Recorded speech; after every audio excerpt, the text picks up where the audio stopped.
Welcome to a virtual tour of artifacts in the East Brookfield Historical Museum related to our most famous resident, Cornelius McGillicuddy, better known as Connie Mack. Connie Mack is, and perhaps always will be, the most famous resident of East Brookfield. His contributions to the game of baseball led to the game we are so familiar with today. Mack was also known to be a fair, intelligent person and prided himself on doing the right thing. Mack's early years in East Brookfield led him to say, "The country town is the soil in which great athletes grow." Connie Mack and his friends worked hard in the factories and mills in the area, but also found time to play baseball on town leagues and in pickup games. The artifacts here in the museum tell a small part of the life of Connie Mack. Cornelius McGillicuddy, the son of Irish immigrants, was born on December 22, 1862, in a rented house at the corner of Maple Street and Main Street. His father was serving in the 51st Massachusetts Infantry in the Civil War. Cornelius quickly became known as Connie, or simply Mack. His family soon moved to a house near the corner of Main Street and North Brookfield Road. The Mack family would eventually buy this house. Prior to being a church, this one-room schoolhouse located on what is today Connie Mack Drive was where Mack attended school. Most children, Mack included, did not attend school after 8th grade, but began working in the many factories and mills in town to help support his family. Mack played pickup games of baseball on Stoddard's Field, as the triangle of land between Main Street, North Brookfield Road, and Blaine Ave was called. In 1879, Mack played for the East Brookfield team. In this time period, towns hired and traded players much as they are in Major League Baseball today. Mack's main position was catcher. This uniform, made of white wool, includes a short-sleeved shirt and pants with a leather belt and a blue wool hat, with both the woolen pants and shirt signed by Mack. It was one he wore while playing for the town league. It was donated to the Historical Museum by the family of Elbridge Howe, whose father played with Mack and was given the uniform. Another artifact at the museum is a 36-inch long rosewood bat with a silver engraving on it presented by the Central Mass Amateur Baseball Association to the winner of the 1883 season. The season ended with a tie between East and North Brookfield, and a tiebreaker game was held on September 19th. East Brookfield won 2-1 after a closely fought game, beginning a rivalry that would last for decades. At the end of the game, the professional umpire hired from Boston asked Mack if he intended to be a professional ball player. In later interviews, Mack would recall that, quote, "His kindly suggestion caused me for the first time to want to go out and play professional ball.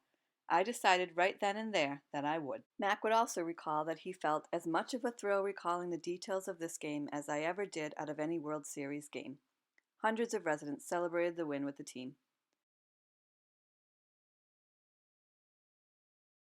As many members of the 1883 team were also volunteer firemen, the prize bat hung in the firehouse until 1970, when it was given to the museum. It would be the last official game Connie Mack played in East Brookfield. In 1884, Mack left East Brookfield to join former teammate Will Hogan on a minor league team in Meriden, Connecticut. Hogan was one of the first overhand pitchers, giving him a lot more speed and power than others.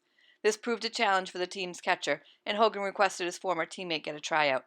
Mack and Hogan became stars of the team, causing a reporter to note, "If East Brookfield has any more players like Mack and Hogan, let's have 'em." After 10 years in the major leagues, Mack became manager and part owner of the Philadelphia Athletics in 1901. He managed the Athletics through the 1950 season, when he retired at age 87. Mack's 50-year tenure as Athletics manager is the longest ever for a coach or manager with the same team in North American professional sports. Over his career, Mack's Athletics won the American League pennant 9 times and appeared in 8 World Series games, winning 5. This watch, given to Mack after winning the 1913 World Series, was donated to the museum by Mack's grandson on the occasion of the town's 50th anniversary. In December 1937, Mack was selected for induction into baseball's Hall of Fame.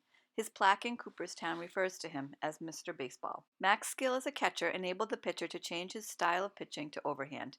Thus, the pitcher's mound was moved back from home plate to the 60 feet 6 inches it is today. Mack was one of the first catchers to position himself directly behind home plate instead of in front of the backstop.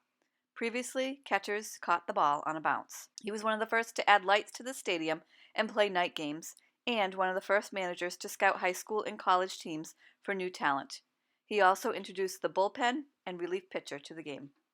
Over the years, the towns of East and North Brookfield have had several commemorations for the grand old man of baseball. North Brookfield held a Connie Mack Day in July 1934. Members of the pennant-winning Philadelphia Athletics and fellow Brookfield's native and Broadway star George M. Cohan accompanied Mack to town.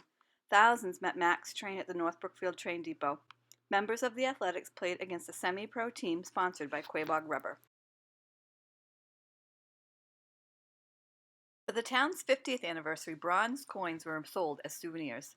They have the post road marker on one side and a picture of Connie Mack on the other. Church Street was renamed Connie Mack Drive, and the town's baseball field was renamed Connie Mack Memorial Ball Field as part of the town's 50th anniversary celebration. Most recently, the town of East Brookfield celebrated their most famous resident's 150th birthday in September 2012. 3 generations of Mack's family joined the celebration. A baseball game following the early rules of baseball and using equipment and uniforms reminiscent of the early days of baseball was played with Spaceman Bill Lee, formerly of the Boston Red Sox, pitching for the East Brookfield team, who won the game. Perhaps Mack's greatest contribution to the game was the way in which he managed his players. In the New York Times on February 28, 1930, Connie Mack is described as a man of the highest integrity and modesty and is beloved as a person by everyone who is attached to the game. In his obituary, the New York Times lauded Mack's new style of managing, writing, "The old-time leaders ruled by force. One of the kindest and most soft-spoken of men, he always insisted that he could get better results by kindness." If you would like to learn more about Connie Mack, there are many biographies and even an autobiography about his life. We recommend Norman Mock's book, who has been to visit our town several times as part of his research. Come visit the East Brookfield Historical Museum and see these artifacts in person. Check out our Facebook page for hours or email ebhistory1920@gmail.com for more information.